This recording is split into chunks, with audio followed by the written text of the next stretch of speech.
তো আমার নবীজি দুনিয়া থেকে যেদিন বিদায় নিয়ে চলে গেছেন, নবীজির ইন্তেকালের 5 দিন পূর্বে আমার রাসূল মৌতের জন্য, মৃত্যুর জন্য প্রস্তুতি গ্রহণ করা শুরু করলেন। শুধু তাই নয়, আমার নবীজি, আমার ভাইরা, মাইমুনা রাদিয়াল্লাহু তাআলা আনহা, তার বিবি, তার ঘরে তিনি অবস্থান করতেছিলেন।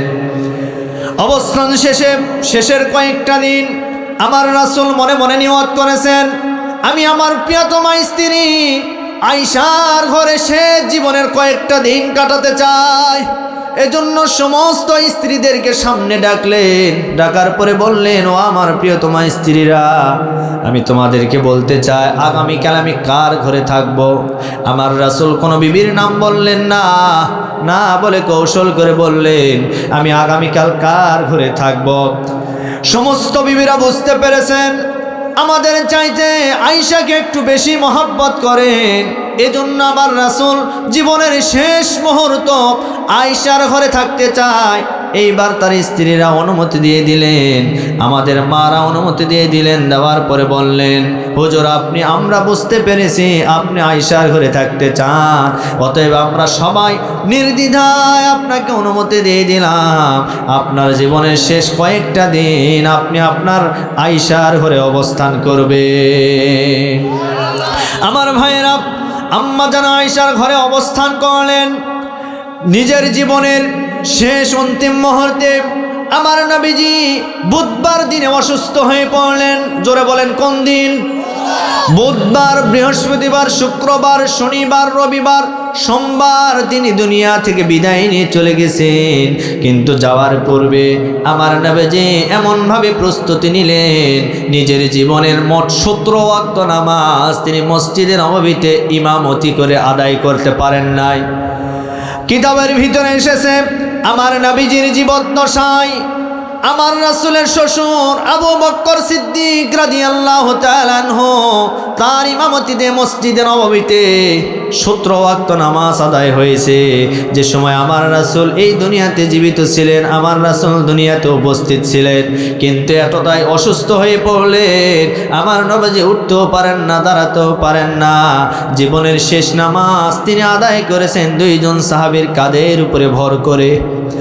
আমার নবীজির শরীরে প্রচণ্ড জ্বর, উঠতেও পারেন না, দাঁড়াতেও পারেন না। নবীজি 2 জন সাহাবীর উপরে ভর করে মসজিদে নববীতে গেলেন। যাওয়ার পরে নামাজ সম্পন্ন হয়ে যাওয়ার পরে আমার রাসূল সাহাবীদের দিকে মুখ ঘুরে বললেন, ও সাহাবীরা, আমি তোমাদেরকে জীবনের শেষ মুহূর্তে কিছু গুরুত্বপূর্ণ কয়েকটা কথা বলতে চাই। এর ভিতরে সর্বশেষ কথা হলো, এই পৃথিবীর জমিনে রব্বুল আলামিন তার এক হাবিবকে, তার এক বন্ধুকে, তার এক গোলামকে এই পৃথিবীর জাগতিক সব সম্পত্তি দিতে চেয়েছেন, কিন্তু সেই গোলাম সমস্ত সম্পদকে উপেক্ষা করে সেই মালিকের সামনে দেখা করার জন্য অধীর আগ্রহে আছে। নবীজি যখন এই কথা বললেন, পাশে ছিল হযরত আবু বকর বুঝতে পেরেছেন যে এই ব্যক্তির সাথে আল্লাহ সাক্ষাৎ করবেন তিনি আর সাধারণ কোনো মানুষ নয়, তিনি হচ্ছেন আমার আপনার নবী জনাবে মুহাম্মাদুর রাসূলুল্লাহ সাল্লাল্লাহু আলাইহি ওয়াসাল্লাম। আবু বকর ছোট বাচ্চার মতো ফুপায়া কান্না শুরু করে দিয়েছে। পাশে ছিল সাহাবীরা, ডাক দিয়ে বলেন, ও নবীর প্রিয় সাহাবী আবু বকর, আপনি কাঁদেন কেন? নবীজি কার নাম বলেছে? নবীজি তো নিজের নাম বলে নাই। আবু বকর বয়োবৃদ্ধ মানুষ, জ্ঞানী মানুষ। আবু বকর সাহাবীদের ডাক দিয়ে বলেন, ও নবীর সাহাবীরা, আমার রাসূল আজকে যার কথা বলেছেন তোমরা হয়তো বুঝতে পারো নাই। আমার নবীজি আজকে যার কথা বলেছেন সেই নবী নিজের কথা নিজেই বলেছেন, অর্থাৎ তিনাকে রব্বুল আলামিন দুনিয়া থেকে নিতে যাচ্ছেন। আমরা ইতিম হয়ে যাব, আমরা মাহরুম হয়ে যাব, আমরা রাসূলের নূরানী চেহারা আর জীবনে দেখতে পারবো না। আমার নবীজি জীবনের শেষ ভাষণ দেওয়ার পরে সর্বশেষ বললেন, ও প্রিয় সাহাবীরা, তোমরা শুনে নাও। তবে আজকে আমি আমার ইন্তেকালের পূর্বে আজকে থেকে আমার এই মদিনার যত বাড়ি আছে, যত ঘর আছে, যত জানালা আছে, সমস্ত দরজাগুলি বন্ধ থাকলেও শুধুমাত্র একটা দরজা খোলা থাকবে, সেটাই হচ্ছে আবু বকরের দরজা। আরো জোরে বলেন সুবহানাল্লাহ। আমার ভাইয়েরা, নবীজি নামাজ শেষ করে, আলোচনা শেষ করে রুমে চলে আসলেন। সেই যে চলে আসলেন, আর নবীজি জামাতে যেতে পারেন নাই। বৃহস্পতিবার দিন এশার নামাজের সময় আমার নবীজি মসজিদে নববীতে হযরতে বিলাল আজান দিয়েছে। হযরতে বিলালের আজান হয়ে যাওয়ার পরে আমার রাসূল তার হুজরাখানায় ঘরের ভিতরে আম্মা জান আয়েশার উরুর উপরে মাথা দিয়ে আছেন। নবীজি একবার হোশ আর একবার বেহোশ হয়ে যায়। নবীজির গায়ে প্রচন্ড জ্বর, কিন্তু যখন হুঁশ ফিরে আসে আম্মা জান আয়েশাকে ডাক দিয়ে বলেন, ও আয়েশা, এখন কোন সময় চলে গো আয়েশা? আম্মা জান আয়েশা ডাক দিয়ে বলেন, হুজুর, এখন তো নামাজের ওয়াক্ত হয়ে গেছে। হযরতে বিলাল মসজিদ নববীতে আযান দিয়েছে, সাহাবীরা আপনার জন্য দাঁড়িয়ে আছে, রাসূল আসবেন, রাসূল ইমামতি করে আমাদেরকে নামাজ পড়াইবেন। এইবার আয়েশাকে বললেন, আয়েশা, আমাকে এক মশক পানি দাও। আম্মা জান আয়েশা হুজুরকে এক মশক পানি দিলেন। নবীজি ওযু বানায় নিলেন, জামাতে যাবেন, কিন্তু তিনি উঠতেও পারেন না। যখন একটু ওঠার চেষ্টা করবেন, এমন সময় নবীজি আবার অজ্ঞান হয়ে মাটিতে পড়ে গেলেন। আম্মা জান আয়েশা মাথাটা আম্মা জান আয়েশার উরুর উপরে নিলেন। নেওয়ার পরে কিছুক্ষণ পরে নবীজির আবার হুঁশ ফিরে এসেছে। আবার নবীজি ডাক দিয়ে বলেন, ও আয়েশা, এখন কোন মুহূর্ত চলে? আম্মা জান আয়েশা ডাক দিয়ে বলেন, হুজুর, এখন তো এশার ওয়াক্ত হয়ে গেছে, সাহাবীরা আপনার জন্য অপেক্ষা করছে।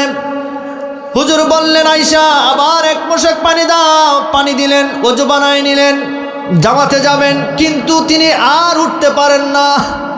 নবীজি বসে পড়লেন, আবার অজ্ঞান হয়ে গেলেন, অচেতন হয়ে গেলেন।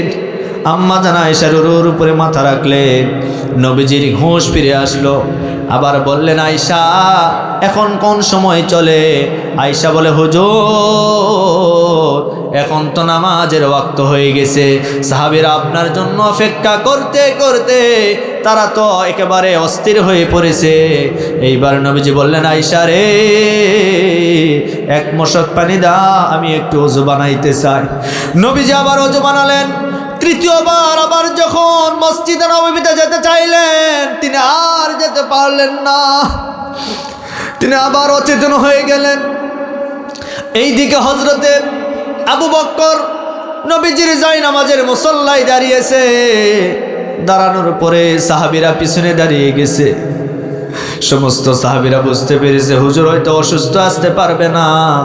এইবার আবু বকরের ইমামতিতে মসজিদে নববীতে জামাত শুরু হয়ে গেছে।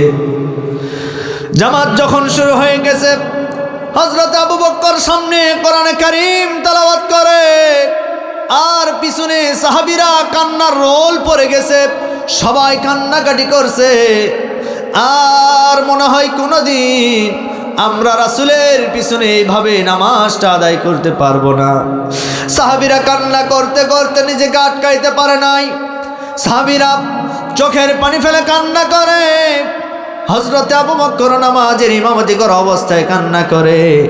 এমন সময় নবীজির জ্ঞান ফিরে আসলো। আসার পরে নবীজি ডাক দিয়ে বলেন, আয়েশা গো, এখন কোন সময় চলে?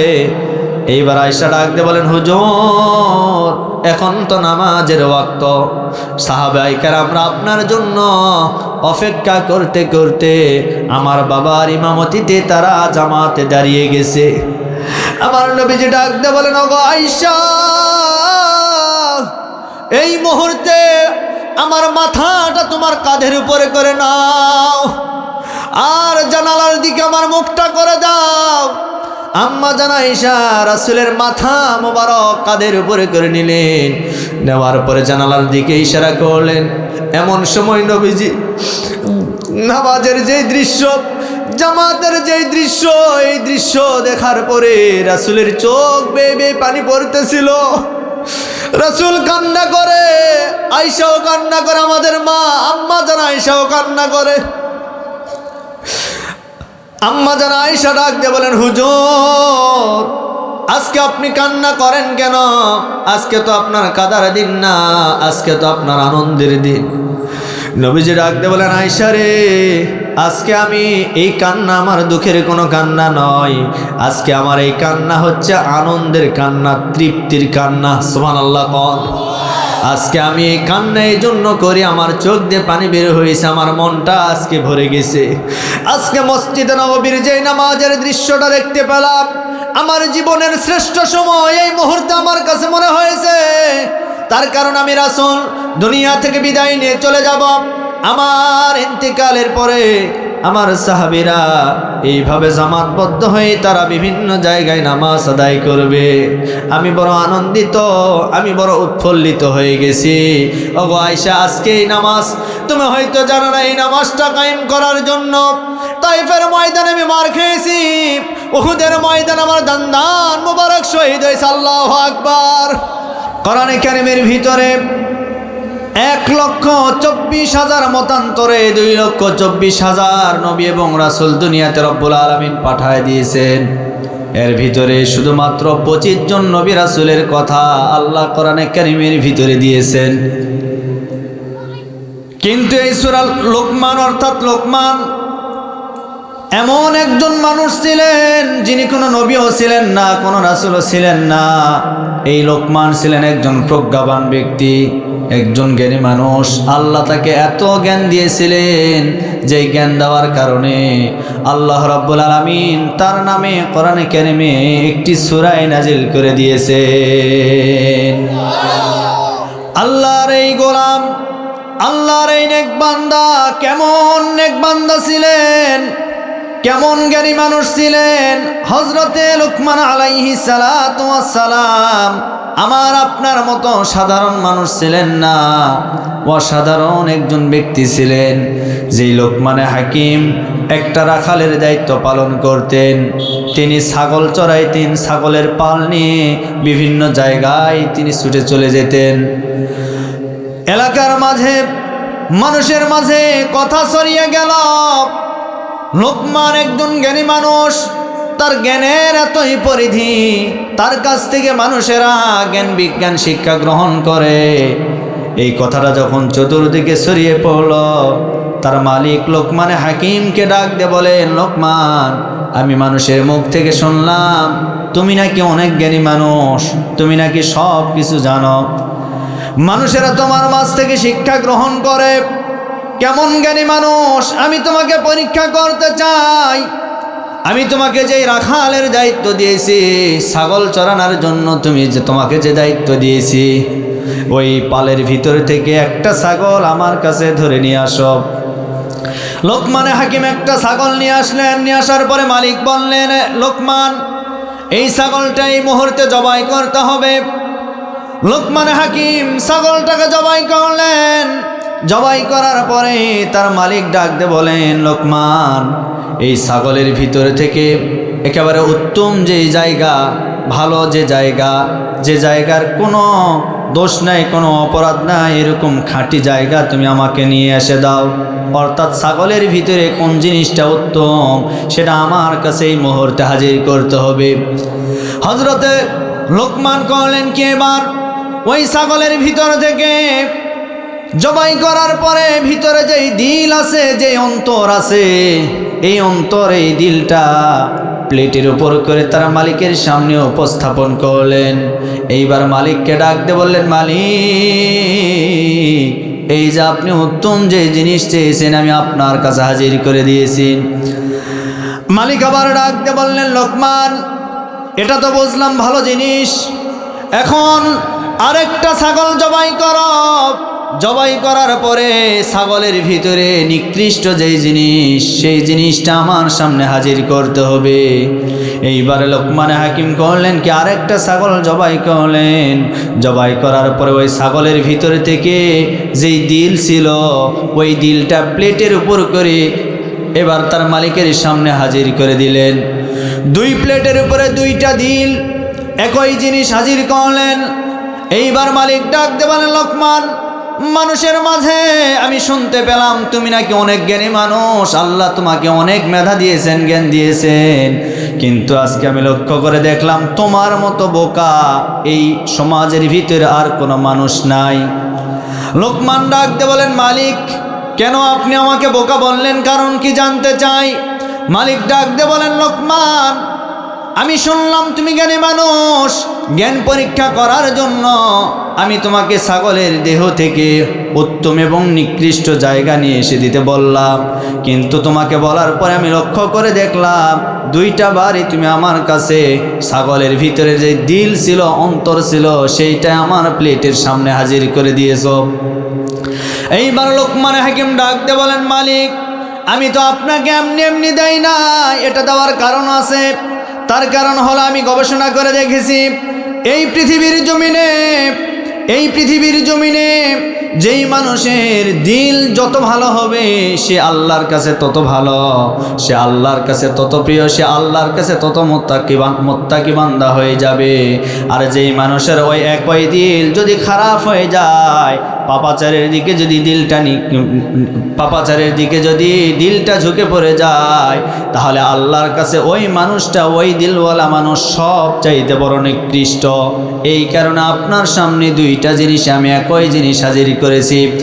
একটার কারণে মানুষ উত্তম জায়গা পায়, আরেকটার কারণে মানুষ নিকৃষ্ট জায়গা জাহান্নাম পাবে, কিন্তু শব্দটা একই, তার নাম হচ্ছে অন্তর। কোনো মানুষের অন্তরের ভিতরে যদি ময়লা থাকে, কালিমা থাকে, পাপ থাকে, জিনা ব্যভিচার থাকে, অন্যায় কোনো কাজ থাকে, ওই মানুষের অন্তর কালি দ্বারা আল্লাহ পরিপূর্ণ দিবেন। আর ওই সমস্ত অন্তরওয়ালা দিলওয়ালা মানুষদেরকে রব্বুল আলামিন জাহান্নামে পাঠায় দিবেন।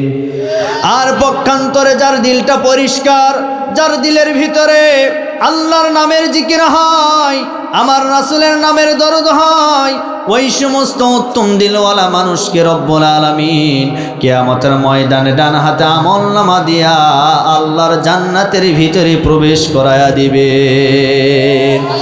আরো জোরে বলেন সুবহানাল্লাহ। জান্নাত চির সুখেরি ঘর, জান্নাত চির সুখেরি ঘর, যদি জানতে ওগো তুমি, মায়া ঘেরা রঙিন পৃথিবী নয়তো সুখের খনি, মায়া ঘেরা রঙিন পৃথিবী নয়তো সুখের খনি। আমরা জান্নাত চাই কি চাই না? আরো জোরে বলতে হবে, চাই কি চাই না? শুধুমাত্র জান্নাত চেয়ে থাকবেন, বসে থাকবেন হবে না। জান্নাত পেতে গেলে আপনাকে আমল করা লাগবে। আমার ভাইরা, সেই লোকমান হাকিমের নামে রব্বুল আলামিন কোরআনে কারিমে সূরা নাজিল করে দিয়েছেন। সেই সূরার শেষ নাম্বার আয়াত নম্বর 34। জোরে বলেন, কত নম্বর আয়াত? এই 34 নম্বর আয়াতে রব্বুল আলামিন কি বলেছেন এবার শোনেন। আল্লাহ রব্বুল আলামিন এই আয়াতের ভিতরে যে বিষয়গুলি জানায় দিয়েছেন, এই কথাগুলি দুনিয়ার কোনো মানুষ জানে না, দুনিয়ার কোনো ব্যক্তি জানে না, দুনিয়ার কোনো নবী রাসূলও জানে না, এমনকি আমার আপনার নবী মুহাম্মদুর রাসূলুল্লাহ সাল্লাল্লাহু আলাইহি ওয়াসাল্লাম তিনিও এই বিষয়গুলি জানেন না। তাহলে এখন এই বিষয়গুলি যিনি জানেন, গলার আওয়াজ ছেড়ে দিয়ে বলেন তার নাম কি?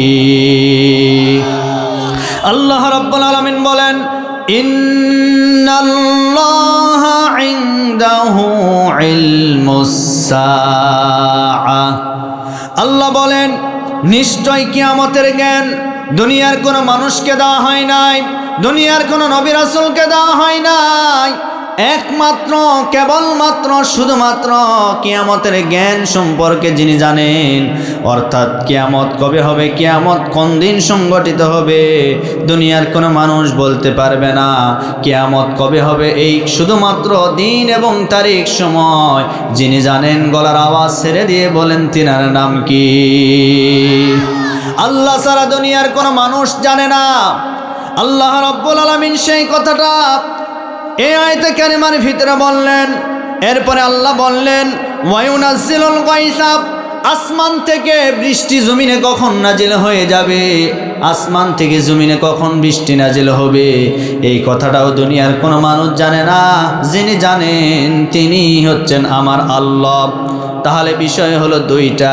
এক নাম্বার, কিয়ামত কবে হবে এটা একমাত্র আল্লাহ জানেন। দুই নাম্বার, আসমান থেকে বৃষ্টি কখন নাজিল হবে এটাও আল্লাহ জানেন।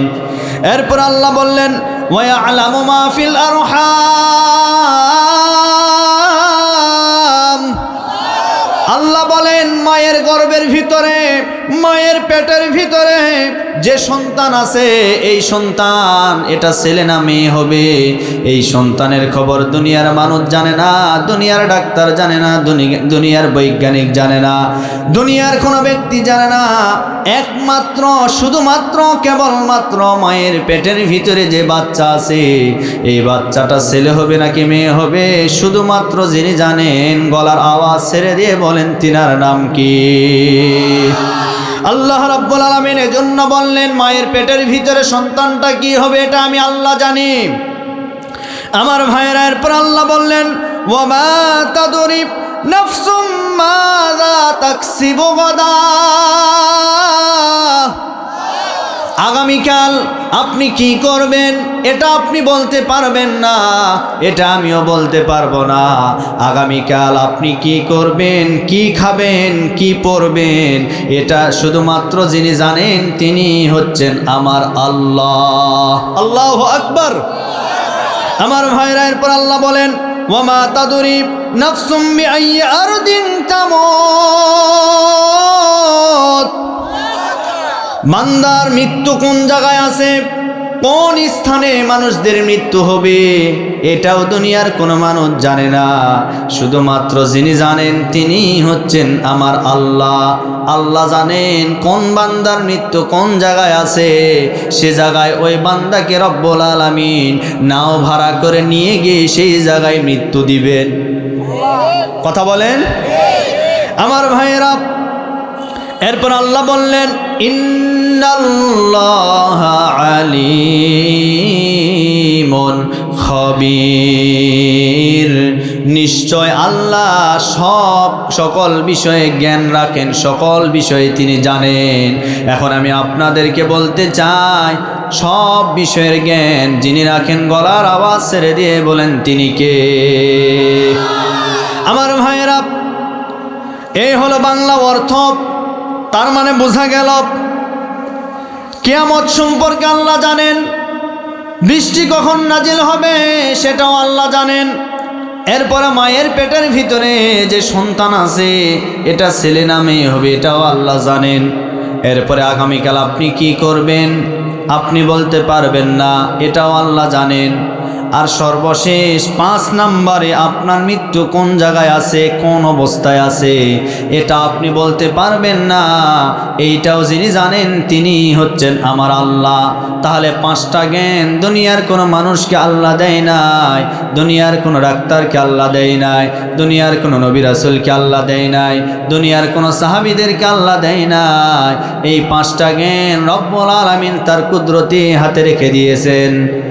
এজন্য আমার ভাইয়েরা, কিয়ামত কবে হবে এটা আমরা বলতে পারবো না, কিন্তু কিয়ামতের পূর্বে আল্লাহ রাব্বুল আলামিন এই পৃথিবীর জমিনে বিভিন্ন নিদর্শন, বিভিন্ন আলামত প্রকাশিত করবেন। সেটা আমার রাসূলের সুন্দর জবানের ভাষা দ্বারা হাদিসের ভিতরে সুন্দর করে তিনি বর্ণনা করে গেছেন।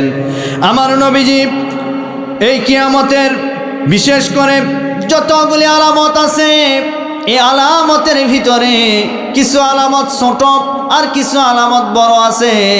এই ছোট বড় উভয় আলামতগুলি আমার নবীজি দুনিয়াতে উম্মতে মুহাম্মাদীকে তিনি জানিয়ে গেছে। এখন আমি আপনাদের মাঝে সংক্ষেপ করে কিছু আলামত বলতে চাই, যে আলামতগুলি সমাজে, দেশের ভিতরে, পৃথিবীতে প্রকাশ পেয়ে গেলে বুঝতে হবে কিয়ামত বেশি দিন আর দেরি নয়, অল্প দিনের ভিতরে কিয়ামত সংগঠিত হয়ে যাবে।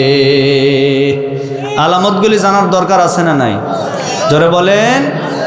তার কারণ এজন্য আজকে এটা বলা প্রয়োজন, আমরা দেখতে পাচ্ছি আমাদের সমাজ জানি কেমন হয়ে গেছে, ভঙ্গুর ধরে গেছে। মসজিদ আছে কিন্তু মসজিদে মুসল্লি নাই। আজকে মহিলাদের বেপরদা বেশি, জিনা ব্যভিচার বেড়ে গেছে। শুধু তাই নয়, দেখবেন অনেক মহিলা স্বামী আছে এরপরেও পরকীয়া প্রেম করে। কথা বলেন, কথা বলেন। আবার অনেকের বউ আছে বাড়িতে, কিন্তু সেও দেখবেন অন্য মেয়ের সাথে দিনরাত 24 ঘন্টা প্রেম করে ফোনে কথা বলে। এগুলি কিন্তু কিয়ামতের আলামত। কিসের আলামত? কিয়ামতের আলামত। এজন্য আমাদেরকে সাবধান হতে হবে। কিয়ামত কবে হবে? কিয়ামত যদি একবার হয়ে যায়, আমলের রাস্তা, আমলের খাতা যদি একবার বন্ধ হয়ে যায়, আর কেউ চালু করতে পারবেন না, আর কেউ চালু করতে পারবে না। সুতরাং আমল যাতে করে আমাদের চালু থাকে, জারি থাকে। আমার ভাইয়েরা, কয়দিন বাঁচবো? আর কয়দিন বাঁচবো? যা করেছি অনেক করেছি, অনেক হয়ে গেছে। আমার নাম হয়েছে, আমার যশ হয়েছে, খ্যাতি হয়েছে, আমার সম্পদ হয়েছে, আমি সব কিছু করে ফেলেছি। আর দরকার নয়। একটু থেমে যান, নিজেকে একটু থামান, চিন্তা করেন, চোখটা বন্ধ করেন। একটা বার আপনি চিন্তা করেন, এই চোখ বন্ধ হয়ে গেলে দুনিয়া অন্ধকার, আমার সামনে দিকে সব কিছু শেষ হয়ে যাবে। আজকে যদি আমি মারা যাই, মারা যাওয়ার সাথে সাথে আমার সন্তানেরা সম্পদগুলি ভাগাভাগি করে সব নিয়ে নিবে। আমাকে ওই আপনার 3.5 হাত ছাড়া 4 হাতের মাটি দিয়ে আমাদেরকে কবরে রাখবে না, বরং 3.5 হাত মাপ দিয়ে দিবে। কথা বলেন। আবার এমন জায়গায় দিবে, ছেলেরা কায়দা করে, যে জায়গায় দেখবেন ফসল হয় না, যে জায়গায় নষ্ট, মানুষজন পায়খানা করে, বলে ওই জায়গায় রাখো। কবর দেখলে যদি মানুষ ভয়ে যদি ওখানে পায়খানা করা বন্ধ করে, কথা বলেন না কেন? এমন জায়গায় রাখবে ভাই, অচল জায়গা। হ্যাঁ, অচল জায়গা, যে জায়গা চলে না। কেউ কি শখ করে তার মা বাবাকে বা নিজের কোনো আত্মীয় মারা গেলে নিজের যে আঙ্গিনা আছে, ঘর আছে, ঘরের পাশে কি কবর দেয়? ও ভয়ে আর বলে যদি কবর থেকে উঠে আসে। কথা বলেন না কেন? যদি একবার উঠে আসে, এই ভয়ে দেখবেন আশেপাশে কবর দিতে দেয় না। আমার ভাইরা, এজন্য আমি আপনাদেরকে বলতেছি, আজকে হিসাবটা মিলান। আমি আপনি কোন জায়গায় আছি, আমি আপনি কি করছি। জীবনকে পরিবর্তন করুন।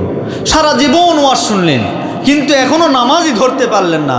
এই ওয়াজ শোনার কি মূল্য ভাই বলেন? কোনো মূল্য আছে?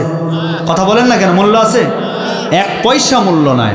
হ্যাঁ, ওয়াজ শুনেছেন, প্রতি বছর আসে, ওয়াজ শোনেন, একটা করে আমল ধরেন, তাহলে ওই ওয়াজ দিয়ে আপনার জীবনের পরিবর্তন আসবে। ঠিক কিনা বলেন? আজকে ওয়াজ শুনছেন, আজকে আপনি নিয়ত করেন, বক্তারা যে ওয়াজ করবে সেখান থেকে অন্তত জীবনে একটা আমল যদি বাস্তবায়ন করতে পারেন, আপনি সফল, আপনি সফল হয়ে যাবেন। আল্লাহ আমাদেরকে বোঝার তৌফিক দান করুন। কষ্ট পাচ্ছেন? মন খারাপ হয়? আমার ভাইয়েরা, আমি আপনাদেরকে এখন কিয়ামতের যে ছোট ছোট আলামত একেবারে সংক্ষেপ করে বলতেছি, একটু মনোযোগ সহকারে শুনবেন। আল্লাহর নবী জনাবে মুহাম্মদুর রাসূলুল্লাহ সাল্লাল্লাহু আলাইহি ওয়াসাল্লাম এই পৃথিবীর জমিনে কিয়ামত সংগঠিত হবে তার পূর্ব মুহূর্তে যে আলামতগুলির কথা বলেছেন, 1 নম্বর আলামতের নাম হলো, নবীজি বলেন, কিয়ামত সেদিন থেকে কিয়ামত শুরু হওয়া, কিয়ামতের সময় ঘনিয়ে আসবে যেদিন আমি নবী এই পৃথিবীর জমিন থেকে বিদায় নিয়ে কবরে চলে যাব। যেদিন আমার ওফাত হয়ে যাবে, যেদিন আমার মৃত্যু হয়ে যাবে, বুঝে নিবেন সেদিন থেকেই কিয়ামতের আলামত সংগঠিত হওয়া শুরু হয়ে যাবে। তার মানে এখন আমার রাসূল এই দুনিয়াতে নাই, রাসূল এখন চলে গেছেন অন্ধকার কবরে। কথা বলেন না কেন? আমার রাসূল শুয়ে আছেন, এই জগৎটা পার করে আরেক জগতে তিনি চলে গেছেন। আমার ভাইরা, এটা হলো 1 নম্বর। 2 নম্বরে কিয়ামতের আলামত, আল্লাহ রাব্বুল আলামিন চন্দ্রটাকে দ্বিখণ্ডিত করে দিবেন, চাঁদকে দ্বিখণ্ডিত করবেন। আজকে আমরা মাথার উপরে যে চাঁদ দেখতে পাই, এই চাঁদ কিন্তু একটা দেখতে পাচ্ছি, কিন্তু কিয়ামতের পূর্বে রব্বুল আলামিন এই চাঁদকে দ্বিখণ্ডিত করে ফেলবেন। আজকে যারা ভূমণ্ডল, নবমণ্ডল, গ্রহ, নক্ষত্র, এই সমস্ত আল্লাহর সৃষ্টি নিয়ে যারা গবেষণা করে, যেই সমস্ত বিজ্ঞানীরা, তারা তাদের আজকে মাইক্রোস্কোপ সহ তাদের যে মেশিনগুলি আছে, এটা ওই চাঁদের দিকে লক্ষ্য করে দেখেন, চাঁদের ভিতরে ফাটল ধরেছেন। তার মানে বোঝা গেল চাঁদ দ্বিখণ্ডিত হবে, এর আলামত অলরেডি প্রকাশ পেয়ে গেছে। চাঁদটা দ্বিখণ্ডিত হয়ে যাবেন। 3 নম্বর আলামত হলো বাইতুল মুকাদ্দাস ফিলিস্তিন জয় হয়ে যাবে। হযরত ওমর রাদিয়াল্লাহু তাআলা আনহু যেইভাবে বাইতুল মুকাদ্দাস বিজয় করেছেন, আজকে কিন্তু বাইতুল মুকাদ্দাস আর মুসলমানদের হাতে নাই, আজকে চলে গেছে ইহুদিবাদীদের হাতে। কিন্তু এই বাইতুল মুকাদ্দাস আবারও একদিন স্বাধীন হবে, মুসলমানদের হাতে আসবেন। যেদিন চলে আসবেন বুঝে নেবেন কিয়ামত সন্নিকটে চলে আসছেন। 4 নম্বরে শেষ জামানার আলামত হলো মানুষের মাঝে সম্পদগুলি বৃদ্ধি পাবে, মানুষের হাতে হাতে টাকা পয়সা থাকবে ঠিক, কিন্তু মানুষের অন্তরের ভিতরে কোনো শান্তি থাকবে না। আজকে আপনি লক্ষ্য করে দেখেন, প্রত্যেকের হাতে হাতে ঘরে ঘরে সব জায়গায় টাকা পয়সা আছে, কিন্তু কোনো জায়গায় শান্তি খুঁজে পাওয়া যাচ্ছে না। শান্তি নাই, টাকা আছে লক্ষ লক্ষ কোটি কোটি টাকা। ছোটবেলায় আমরা যখন মার কাছ থেকে বাবার কাছ থেকে টাকা নিতাম, আমাদেরকে এমনও সময় 50 পয়সা দিয়েছেন, আর এই 50 পয়সা দিয়ে 10টা চকলেট হয়েছে। কি কথা বলেন না কেন? আর এখনকার বাচ্চাদেরকে বলেন 50 পয়সা চেনো, ও বলবে সেটা আবার কি, চিনি না, চিনে না। দেখবেন এখনকার সন্তানেরা 500 টাকার নিচে হাতে নিতে চায় না। তার মানে টাকা আছে কিন্তু মূল্য নাই, টাকা আছে কিন্তু আমাদের সমাজে শান্তি। এটা শেষ জামানার আলামত। আমার ভাইরা, 5 নম্বরে কিয়ামতের পূর্বে অনেক ফিতনার আবির্ভাব হয়ে যাবে। আজ আমার সমাজের ভিতরে এমন কিছু ফিতনার আবির্ভাব হয়ে গেছে, ছোটখাটো বিষয়গুলি নিয়ে আজকে আমাদের মাঝে দ্বন্দ্ব।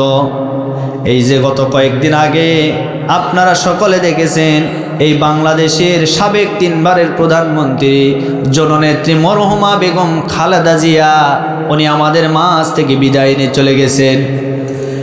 ওনার জানাজার নামাজে লক্ষ লক্ষ মানুষ হয়েছে, আলিম ওলামার কাঁধের উপরে তার লাশ।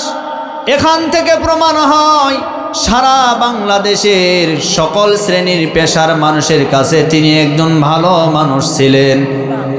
কথা বলেন, যদি ভালো মানুষ না হতেন তার জন্য মানুষেরা এত দোয়া করতেন না।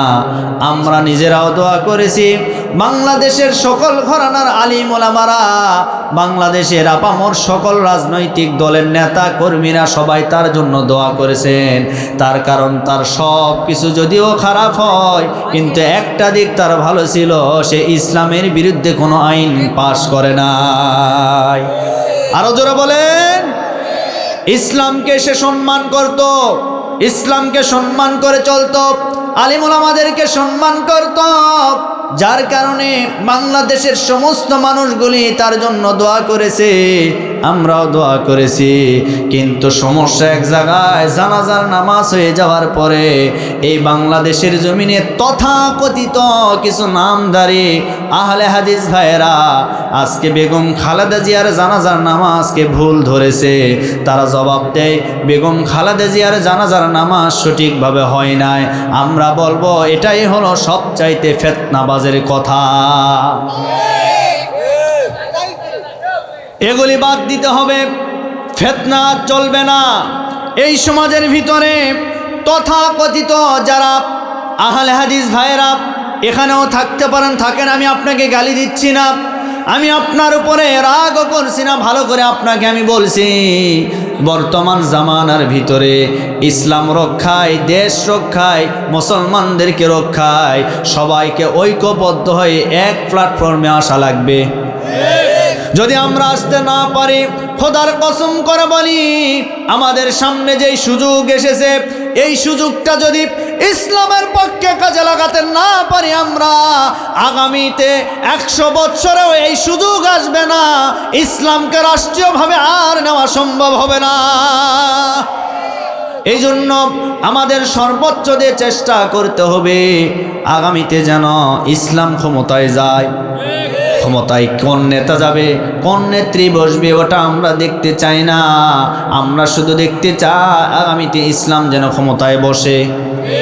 আপনারা কি চান না? আরো জোরে বলেন, চান কি চান না? কারা কারা চাই দুটি হাত তুলে আল্লাহকে দেখায়। আমার ভাইয়েরা, আমি আপনাদেরকে যেটা বোঝানোর চেষ্টা করতেছিলাম, কিয়ামতের পূর্বে কিয়ামতের আলামত হলো সমাজের ভিতরে ফিতনা তৈরি হয়ে যাবে। আজকে এই মুজাফফর বিন মহসিন, এই শায়েখ, ফিতনাবাজ একটা শায়েখ, বাংলাদেশের জিনা বন্ধ করতে পারে নাই, ধর্ষণ বন্ধ করতে পারে নাই, এরপরে মানব রচিত আইনের বিরুদ্ধে কোনো কথা বলতে পারে না, শুধুমাত্র নফল নিয়ে ছোটোখাটো বিষয় নিয়ে আজকে মুসলমানদের ভিতরে ফতোয়াবাজি করে আলাদা করে দেয়। আমার ভাইরা, আজকে বেগম খালেদা জিয়ার জানাজার নামাজ যিনি পড়িয়েছেন তিনি সাধারণ ব্যক্তি নয়, এই বাংলাদেশের সমস্ত আলিমদের ওস্তাদ, মাথার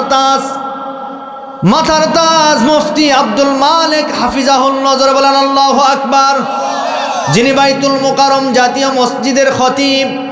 এই মানুষটা সহজ সরল একজন মানুষ, শুধু তাই নয়, আপনারা তার পায়ের দিকে তাকায় দেখবেন, পায়ে এমন একটা স্যান্ডেলের জুতা, এমন একটা স্যান্ডেল পরিধান করে যেটা এখনকার বর্তমান সমাজে অনেক রিক্সা চালকেরাও পরে না। তার মানে এখান থেকে বোঝা যায় তার ভিতরে কোনো অহংকার। এমন একজন আলিম যখন জানাজার নামাজ পড়ালেন, আর ফতোয়াবাজেরা ফতোয়া দিচ্ছেন জানাজার নামাজ হয় নাই, আমরা বলতে চাই এই ধরনের ফতোয়া আগামীর বাংলাদেশে আর মুসলমানেরা বরদাস্ত করবে না। এজন্য কিয়ামতের পূর্বে ফিতনার আবির্ভাব হবে, ফিতনাবাজদের সংখ্যা বেড়ে যাবে। বুঝতে হবে কিয়ামত আর বেশি দূরে নয়, সন্নিকটে চলে আসছে। আমার ভাইয়েরা, কিয়ামতের 6 নম্বর আলামত হলো ভণ্ড এবং মিথ্যুক নবীদের আগমন ঘটবে। এটা একটি সবচাইতে বড় আলামত। তার কারণ হলো বিগত দিনে ভারতের জমিনে একজন ভণ্ড নবী দাবিদার, তার নাম হলো মির্জা গোলাম আহমদ কাদিয়ানি। আজও আমার বাংলাদেশে আছে যারা নিজেকে মুসলমান বলে দাবি করে, তাদেরকে বলা হয় কাদিয়ানি মুসলিম। আমরা বলি এরা কাদিয়ানি মুসলিম নয়, এরা কাদিয়ানি শয়তান। না, আপনার কথা বলেন না কেন? জোরে বলেন, জোরে বলেন। রাষ্ট্রীয়ভাবে এই যে কিছুদিন পূর্বে আপনারা দেখেছেন কাদিয়ানিদেরকে রাষ্ট্রীয়ভাবে অমুসলিম ঘোষণা করার জন্য ঢাকায় মহাসমাবেশ হয়েছিল। এখন আমরা বলতে চাই, আগামীতে যারা এই রাষ্ট্র ক্ষমতায় আসবে, এই বাংলাদেশের ভিতরে কাদিয়ানিদেরকে অমুসলিম ঘোষণা করা লাগবে। কথা বলেন। তার কারণ তারা মুসলমান নয়। যারা আমার রাসূলকে শেষ নবী মানে না, ও মুসলমান না, কাফের। মির্জা গোলাম আহমদ কাদিয়ানি ভারতের জমিনে জন্মগ্রহণ করা একজন ব্যক্তি। এই গ্রুপের মানুষেরা আমার রাসূলকে খাতামুন নবিয়্যিন মানে না, আমার রাসূলকে শেষ নবী মানে না, তারা মির্জা গোলাম আহমদ কাদিয়ানিকে শেষ নবী মানে। আমরা বলি যারা আমার রাসূলকে শেষ নবী মানে না, এরা কোনোদিন মুসলমানের বাচ্চা হতে পারে না। আমার ভাইয়েরা, এটা হচ্ছে ভণ্ড এবং মৃত্যুক নবীদের আগমন ঘটবে। এটাও একটি কিয়ামতের আলামত, যেটা অলরেডি হয়ে গেছে। এরপরে 7 নম্বর আলামতের নাম হচ্ছে হিজাজ অঞ্চল থেকে বিরাট একটি আগুন বের হয়ে আসবে। হিজাজ অঞ্চল থেকে বিরাট একটি আগুন বের হয়ে আসবে, দাবানল বের হবে। আজকে আমরা সারা পৃথিবীর জমিনে তাকায় দেখেন, এই কিছুদিন পূর্বে হিজাজ অঞ্চলে কিন্তু দাবানল শুরু হয়েছিল, আগুন বের হয়েছিল। আমার রাসূল 1000 বৎসর আগে তার সোনালী মুখের বাণী দ্বারা বলে গেছেন। আর আজকে প্রত্যেকটা আলামত আমরা আমাদের নিজের চোখে দেখতে পাচ্ছি। হিজাজ অঞ্চল থেকে আগুন বের হবে। 8 নম্বরে আমানতের খেয়ানত হবে। এটাও কিয়ামতের আলামত, আমানতের খেয়ানত হবে। আজ আমার সমাজের ভিতরে আমানতদারিতা নাই, যা আছে সব আমানতের বিপরীত, খেয়ানত। এই খেয়ানত যত বেশি হবে, বুঝতে হবে ওই সমাজের ভিতরে ন্যায় বিচার নাই।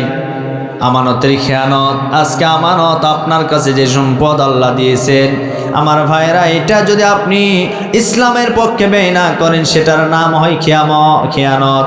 শুধুমাত্র আমরা মনে করি আমরা নিজেরা একজনকে টাকা ধার দিলাম, এইটা মনে হয় আমানত না। আল্লাহ আমাদেরকে আমানত দিয়েছেন আমাদের ঈমান। এই ইমানটা যদি আপনি সৎ কাজে ব্যয় না করেন তাহলে আল্লাহর সাথে আপনি খেয়ানত করলেন, আপনি মুনাফিক। আল্লাহর আমানতের নাম হচ্ছে ঈমান, আর ঈমানের দাবি হলো আপনাকে ইকরার বিল লিসান, তাসদীক বিল জিনান, আমল বিল আরকান, এই তিনটি কথার সমন্বয় হয় ঈমান। আপনি জবানে বিশ্বাস করলেন, এরপরে আপনি অন্তরের ভিতরে জায়গা করে নিলেন, আমল দ্বারা আপনি প্রকাশ করলেন, এই তিনটার নাম হচ্ছে ঈমান। আজকে শুধুমাত্র আমরা মুখে বিশ্বাস করে নিয়েছি, জবানেও বিশ্বাস করেছি, কিন্তু আজকে আমাদের আমলের ভিতরে সেই ঈমানের ছিটা ফোটাও আমরা এখন আর দেখতে পাই না, যার কারণে মসজিদে আজান হয়, মুসলমানের সন্তান মসজিদের পাশ দিয়ে হেঁটে যায়, ও শয়তান নামাজে যেতে পারে না। এজন্য ঈমানটা বড় দামি জিনিস, আমানতের খেয়ানত করা যাবে না। আরেকটি আমানত হচ্ছে আমাদের সমাজের সামনে এই যে আগামীতে আসবেন আমানত, কথা বলেন না কেন? হ্যাঁ, এটা কি ভোট না, এটা কি জোরে বলেন? আমানত। এই আমানতের খেয়ানত করা যাবে না বাবা। আমি আপনাদের পায়ে হাত দিয়ে বলি, আমানতের খেয়ানত করবেন না। হ্যাঁ, আপনাকে যার যেটা ভালো লাগে করেন, কোনো অসুবিধা নাই, তবে মনে রাখবেন আপনি আপনার আমানত কোথায় দিচ্ছেন। আপনি আল্লাহকে দিচ্ছেন না শয়তানকে দিচ্ছেন, এটা আপনাকে মেনে নিতে হবে, এটা আপনাকে বিশ্বাস করতে হবে, এটা আপনাকেই বুঝতে হবে। কারণ আপনার আমানতের কারণে ভালো মানুষেরা ক্ষমতায় যেতে পারবে। আপনার আমানতের কারণে সুদখোর, ঘুষখোর, জিনাখোর, মদখোর, টেন্ডারবাজ, জুয়াখোরেরা ক্ষমতার মসনদে বসবে। সিদ্ধান্ত আপনার, এই আমানত আপনি কেমনে ব্যবহার করতে চান, এই সিদ্ধান্ত আপনাদের আমি দিয়ে দিলাম। আগামীতে খুব সাবধান, এই আমানতের সঠিক ব্যবহার করবেন। কি করা যাবে না? আল্লাহ যেন করার তৌফিক দান করেন, বলেন আমিন। আমার ভাইয়েরা, এরপরে 9 নম্বরে এলিম ধীরে ধীরে উঠে যাবে, মূর্খরা সমাজের নেতৃত্ব দিবে, আর আলিমদেরকে লাঞ্ছিত করা হবে, অপমানিত করা হবে। আমরা দেখেছি আমার ভাইয়েরা, বিগত দিনে আলিমদেরকে হাত করা লাগিয়ে, ডান্ডা বেরি লাগিয়ে জেলখানায় বন্দি করা হতো, আর মূর্খরা সমাজের নেতা হয়ে বসে থাকতো। তার মানে বোঝা গেল ওটা কিয়ামতের আলামত। সম্মানিত ভাইয়েরা আমার, আলোচনা করতে গেলে অনেক লম্বা আলোচনা, কিয়ামতের আরো বহু আলামত আছে। এর আরেকটি আলামত হল সমাজের ভিতরে জিনা ব্যভিচার বৃদ্ধি পেয়ে যাবে। আজ আপনি টাকায় দেখেন, এমন কোনো গ্রাম নাই, এমন কোনো মহল্লা নাই যে গ্রাম এবং মহল্লায় জিনা ব্যভিচার হয় না। নারী এবং পুরুষের অবাধ মিলামিশা, নারী পুরুষের অবাধ মিলামিশা, এটার নাম জিনা। আর আজকে সবচাইতে জিনার দিকে আকৃষ্ট করে সমাজের কিছু কিছু মেয়ে আছে, যারা তাদের চেহারা অন্য মানুষের সামনে প্রদর্শন করার কারণে এলাকার যুবকরা তাদের দিকে আকৃষ্ট হয়ে যায়। যখন তারা আকৃষ্ট হয়, শয়তান তাদের উভয়কে কুমন্ত্রণা দেয়। এই কুমন্ত্রণা দেওয়ার কারণে তাদের জিনার সৃষ্টি হয়। কথা বলেন? তাহলে জিনা বন্ধ করতে গেলে সর্বপ্রথম যে আইনটা পাশ করা লাগবে, সে আইনের নাম হলো পর্দা। পর্দার আইন যদি আর সমাজের ভিতরে থাকে, জিনা কম হয়ে যাবে। কি কথা বলেন? জিনা হবে না, জিনা বন্ধ হয়ে যাবে। তাহলে পর্দার আইন কোরআনে নাই, কথা বলেন, আরো জোরে বলেন। কোরআনের ভিতরে পর্দার আইন আছে, কিন্তু সমাজে বাস্তবায়ন নাই। আগামীতে কোরআনের আইন, পর্দা, এই বিধান বাস্তবায়ন করা লাগবে, তাহলে এই সমাজটাকে জিনা মুক্ত করা যাবে। কোরআনের বিধান, চোর চুরি করলে হাত কেটে দাও, এই বিধান কোরআনে আছে না নাই? কিন্তু এই বিধান যদি আজকে আমরা কার্যকর করি, এই বাংলাদেশের ভিতরে একটা চোরের বিচার যদি আমরা কোরআনের আইন দিয়ে করতে পারি, খোদার কসম করে বলি, এই দেশের ভিতরে গরু চোর তো দূরের কথা, হোন্ডা চোর তো দূরের কথা, মসজিদের জুতা চোর পর্যন্ত বন্ধ হয়ে যাবে, সব বন্ধ হয়ে যাবে। আইন লাগবে কার? আল্লাহর আইন। আল্লাহর আইন কায়েম করুন, সমাজ ভালো, সব ঠান্ডা। কথা বলেন, আরো জোরে বলেন। নামাজের আইন পাশ করুন, ফজরের সময় মুয়াজ্জিন সাহেব আজান দিয়ে আর বসে থাকা লাগবে না, 1 ঘন্টা আগে মুয়াজ্জিনকে ডেকে তুলবে, গিয়ে বলবে, হুজুর ওঠেন, আপনি ফজরের সময় হয়েছে। ঘড়ির দিকে তাকায় দেখে আরো 1 ঘন্টা। বলে, ভাই এখন তো আরো 1 ঘন্টার সময়, আপনি এখন কেন আসলেন? বলে হুজুর বোঝেন না, মসজিদ খুলে দেন, বসে থাকবো। কারণ নামাজ যদি মিস হয় হুজুর 5 দিন জেলখানায় যাওয়া লাগবে। কি কথা বলেন?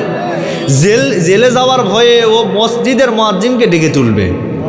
সুতরাং আইন যদি কার্যকর হয় সমাজ ঠান্ডা, মসজিদে মুসল্লি ভরপুর হবে, এরকম একটি সমাজ ব্যবস্থা আমরা চাই কি চাই না? এরকম সমাজ ব্যবস্থা কায়েম হয়ে গেলে দেখবেন ওই দেশের ভিতরে শুধু শান্তি আর শান্তি। সুবহানাল্লাহ কন। আমার ভাইয়েরা, অনেক লম্বা কথা আর বেশি বাড়াবো না, আমি আপনাদেরকে বলতে চাই সমাজের ভিতরে গান বাজনা বৃদ্ধি পেয়ে যাবে, সমাজের ভিতরে জিনা ব্যভিচার বৃদ্ধি পাবে। আজ আমার সমাজের ভিতরে গান বাজনা আছে না নাই? আরো জোরে বলেন আছে না নাই?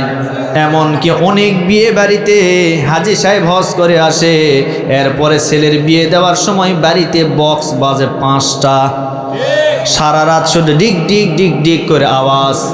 কি কথা বলেন? এই গান বাজনা বৃদ্ধি পেয়ে যাবে, এটাও কিয়ামতের আলামত। এরকম মোটামুটি প্রায় 42টা ছোট ছোট আলামত আছে। আমার এই ধারণায় মোটামুটি সবগুলো আলামত সমাজে প্রকাশিত হয়ে গেছে। এখন শুধুমাত্র বড় বড় কিছু আলামত আছে, এই কয়টা আসা বাকি আছে। এর ভিতরে বড় আলামতের ভিতরে 1 নাম্বার আলামতের নাম হলো ইমাম মাহদি আলাইহিস সালাতু ওয়াস সালাম দুনিয়াতে আসবেন। আল্লাহর পয়গম্বর হযরত ঈসা আলাইহিস সালাতু ওয়াস সালাম দুনিয়াতে আসবেন। তবে মনে রাখবেন, ইমাম মাহদি হযরত ঈসা এরা কোনো নবী এবং রাসূল হয়ে দুনিয়াতে আসবে না, এরা আসবে আখির জামানার পয়গম্বরের উম্মত হয়ে দুনিয়াতে আসবে। আমার রাসূলের দাম কম না বেশি? আরো জোরে বলেন কম না বেশি? ইমাম মাহদি দুনিয়াতে আসবেন। এরপরে ইমাম মাহদি আসার পরে এই পৃথিবীতে রাজত্ব করবেন। হযরত ঈসা আলাইহিস সালাতু ওয়াস সালাম দুনিয়াতে আসবেন। এরপরে আমার ভাইরা, ইয়াজুজ মাজুজের দুনিয়াতে আগমন ঘটবে। এই বড় বড় আলামতগুলি এখনো আসে নাই, তবে আসবেন। কিয়ামতের সর্বশেষ বড় আলামতের ভিতরে এই সূর্য আজকে পূর্ব দিগন্তে উদিত হয়, কিয়ামত যেদিন সংগঠিত হয়ে যাবে এই সূর্য আর পূর্ব দিগন্তে উদিত হবে না, এই সূর্য তখন পশ্চিম দিগন্তে উদিত হয়ে যাবে। যেই দিন সূর্যটা পশ্চিম দিগন্তে উদিত হয়ে যাবে, মনে রাখবেন কিয়ামত শুরু হয়ে গেছে, কিয়ামত শুরু হয়ে গেছে। রব্বুল আলামিন সাথে সাথে তখন কোরআনে কারীমের যে আয়াতগুলি আছে, হরফগুলি আছে, আল্লাহ রব্বুল আলামিন এই হরফগুলি আয়াতগুলি আসমানে উঠায় নিবেন। কোরআন থাকবে ঠিক, কোরআনে কোনো আয়াত থাকবে না। মানুষ আমল করবে, আমল নামায় কোনো নাকি যাবে না। তার কারণ কিয়ামত শুরু হয়ে গেছে। আর এই কিয়ামত যেদিন শুরু হয়ে যাবে, ভয়ঙ্কর রূপ রব্বুল আলামিন ধারণ করবেন। আল্লাহ রাব্বুল আলামিন ইসরাফিল আলাইহিস সালাতু ওয়াস সালামকে দায়িত্ব দিয়েছেন 3বার সিংহায় ফুৎকার দিবেন। প্রথমবার যখন ফুৎকার দিবেন, আল্লাহ বলেন ইযা জুলজিলাতিল আরদু জিলজালাহা। প্রথম ফুৎকার দেওয়ার কারণে পুরো পৃথিবীতে এমন ভয়ঙ্কর একটা ভূমিকম্প হয়ে যাবে, যে ভূমিকম্পের কারণে পুরো মানুষগুলি একেবারে তাদের জ্ঞান ফিরে আসবে, সবাই সজাগ হয়ে যাবে। ভূমিকম্পের কারণে পৃথিবীর যত বিল্ডিংগুলি আছে সমস্ত বিল্ডিংগুলি ভেঙে চুরে চুরমার হয়ে যাবে। আজকে আমার ভাইয়েরা, সারা বিশ্বের ভিতরে বহির্বিশ্বে যত বড় বড় দেশ আছে, 100 তলা 200 তলা বিল্ডিং আছে, এই বিল্ডিংগুলি থাকবে না, সব ভেঙে চুরে মাটির সঙ্গে মিশে যাবে। শুধু তাই নয়, সাগর মহাসাগরের পানিগুলি আল্লাহ শুকায় দেবেন কিয়ামত যেদিন সংগঠিত হয়ে যাবে। পাহাড়গুলি আছে, ওয়াল জিবাল আওতাদা, পাহাড়গুলি আছে, রব্বুল আলামিন এই পাহাড়গুলিকে আমার ভাইরা তুলার মতো উড়াইতে থাকবেন, পাহাড়গুলি তুলার মতো উড়তে থাকবে। ওই কঠিন হাসরের ময়দানে রব্বুল আলামিন বান্দা বান্দিকে এক জায়গায় উপস্থিত করবেন। কিয়ামতের ময়দান আমার ভাইরা আসমানে নয় জমিনে হবে। সেটা আবার কোথায় হবে এবার শোনেন। কিয়ামতের ময়দান বেশি দূরে নয়, সেই সৌদি আরবের আরাফার ময়দান। এই ময়দানটা হবে কিয়ামতের ময়দান। আমি নিজে সফর করে এসেছি সেই বিশাল বড় আরাফার ময়দান। এই আরাফার ময়দানে একটি জায়গা আছে যার নাম হচ্ছে জাবালে রহমত। এই জাবালে রহমতের উপরে আমার রাসূল জীবনের বিদায় হজের শেষ ভাষণটা তিনি দিয়েছেন। আমার নবীজি যেদিন ভাষণ দিয়েছেন, আমার রাসূলের সামনে 1,00,000 থেকে 1,00,000 সাহাবী উপস্থিত ছিলেন। আমার নবীজি বলেছেন, ও সাহাবীরা, আগামী বছর হয়তো বা আমি আর তোমাদের সাথে সাক্ষাৎ করতে নাও পারি, আগামী বছর আমি আর হজ হয়তো নাও করতে পারি, আমি হয়তো বা দুনিয়া থেকে বিদায় নিয়ে চলে যাব। আমার ভাইরা, আমার নবীজিও দুনিয়া থেকে বিদায় নিয়ে চলে গেছেন। সবাই একদিন মারা যাবে, আমারও মৃত্যু হবে, আপনারও মৃত্যু হবে, এমনকি পৃথিবীতে যত ফেরেশতা আছে সমস্ত ফেরেশতার মৃত্যু হবে। আল্লাহর কাছে 4টা ফেরেশতা শ্রেষ্ঠ ফেরেশতা, ইসরাফিল, আজরাইল, মিকাইল, জিব্রাইল, ইসরাফিল, এই 4জন ফেরেশতা হচ্ছে সর্বশ্রেষ্ঠ ফেরেশতা। এই 4জন ফেরেশতাও দুনিয়া থেকে বিদায় নিয়ে চলে যাবেন। আজরাইল আলাইহিস সালাতু ওয়াস সালাম এই পৃথিবীর সমস্ত মানুষের দেহ থেকে রূহগুলি বের করেন, কিন্তু রব্বুল আলামিন সমস্ত রূহ এবং সমস্ত ফেরেশতাদের রূহগুলি যখন বের করা হবে, আজরাইল আলাইহিস সালাতু ওয়াস সালাম তখন বলবেন, রব্বুল আলামিন সবাইকে তো মৃত্যু ঘটায় দিলাম, এখন শুধুমাত্র আমি বাকি আছি। আল্লাহ রব্বুল আলামিন ডাকতে বলবেন, ও আজরাইল, এখন তোমাকেও মৃত্যুবরণ করা লাগবে, তোমারও বাঁচার কোনো উপায় নাই। আজরাইল, সারাটা জীবন মানুষের দেহ থেকে রূহগুলি তুমি টেনে হেসড়ে বের করেছ, আজকে তুমি তোমার নিজের জীবনের রূহটা বের করো। আজরাইল আলাইহিস সালাতু ওয়াস সালাম ওই দিন আফসোস করে বলবেন, রব্বুল আলামিন আজকে কি আমাকেও মারা যাওয়া লাগবে? আল্লাহ বলবেন, আজরাইল আজকে কারও বেঁচে থাকার কোনো অধিকার নাই, একজন মাত্র থাকবেন। গলার আওয়াজ ছেড়ে দিয়ে বলেন, তিনি কে?